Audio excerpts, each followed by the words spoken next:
That our new president signed those presidential memoranda resurrecting the Keystone and Dakota Access pipelines. On the same day, an anonymous EPA employee surreptitiously got word to the outside world that in preparation for Scott Pruitt's takeover at the EPA, that agency has basically been frozen in its tracks. It's been brought to a halt.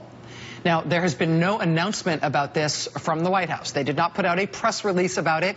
The White House spokesman, Sean Spicer, got asked about it today at the White House press briefing. He appeared to have no idea what he was even being asked about. The only reason we know about this is that an EPA employee took it upon himself or herself to secretly tip somebody off inside a congressional office on Capitol Hill.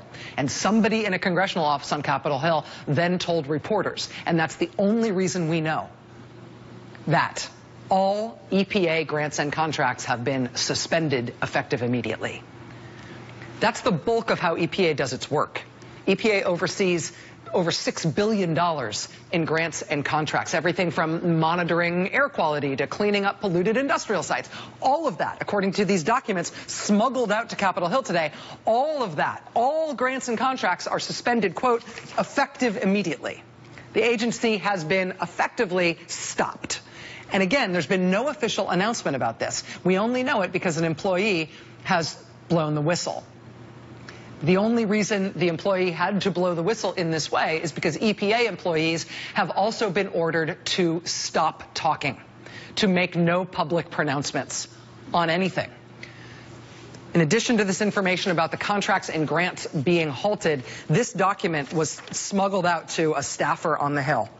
It details, quote, restrictions that are effective immediately and will remain in place until further direction is received. This is what EPA employees have been told, and they've been told not to talk about it. Quote, no press releases will be going out to external audiences. Quote, no social media will be going out. No blog messages.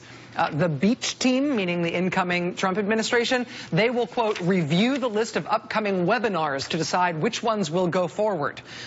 Quote, please send me a list of any external speaking engagements that are scheduled for any of your staff from today through February. Quote, incoming media requests will be carefully screened. Quote, no new content can be placed on any website. Even email lists are now under a gag order at the EPA. Quote, listservs will be reviewed. Only send out critical messages, as messages can be shared broadly and end up in the press. So the work of the agency is frozen. All existing contracts and grants are suspended immediately, and no EPA employees are allowed to make any public statements, including any online postings, social media, anything. They can't even make public appearances that were previously scheduled. Even their webinars are now getting... People have been worried that the Trump administration was going to try to abolish the EPA. It does not seem like they have figured out how to formally do that yet, but they've put it on ice. They have bound and gagged the EPA and put a hood on it, even before the new head of the agency is confirmed, and they tried to do it without anybody knowing. This gag order for people who work at the EPA is also not a solitary case. This appears to be part of a broader gag order initiative that the new administration is pursuing with multiple federal agencies. Employees and agencies from the Department of Transportation to the Department of the Interior to the National Institutes of Health, the Health and Human Services, even the USDA. Employees at all of these agencies have now, to a certain degree, been told that they're not allowed to make public pronouncements.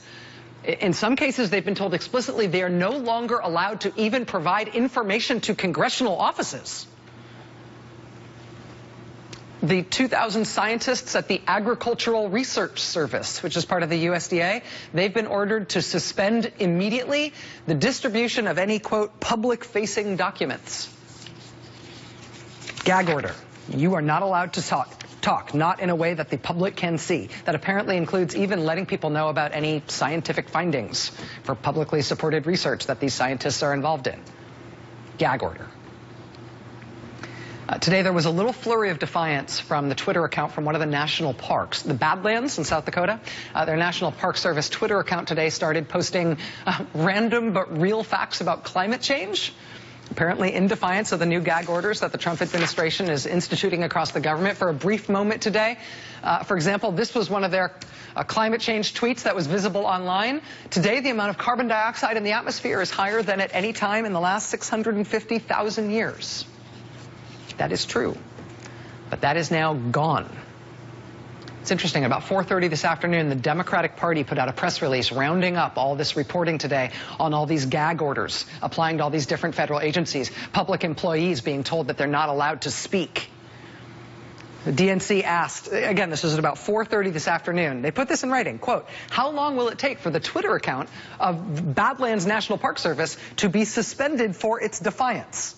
They put that out at 4:30. The answer was less than an hour. By 5:30, all those tweets about climate change from Badlands National Park, all of them were disappeared. All of them were deleted. And then after that, the DNC put out a statement this evening that read very bluntly, quote, "Vladimir Putin would be proud." Again, as I mentioned, at hour, one of the leading candidates to be the new head of the Democratic Party is going to be here tonight for the interview. We will hear what he has to say about this. But, you know, all that scurrying and worrying you heard after the election from scientists and researchers and data geeks who are freaking out about government data sets being disappeared by the new administration, you know, people scrambling to archive all the public-facing data about climate and the environment and all those other issues. You heard a lot about that right after the election, people scrambling to try to download and save that data so it wouldn't be disappeared. Seemed a little paranoid, but interesting. Now we know, not paranoid. Now we know, day 4 of the new administration, those people were not wrong to be freaked out, and they probably, in the interest of science, were not wrong to be downloading and trying to save data privately, because the data is disappearing. The scientists are being told they are not allowed to speak or publish. It is already happening. It's day 4. It is already happening. Focus, everybody. Focus. We'll be right back.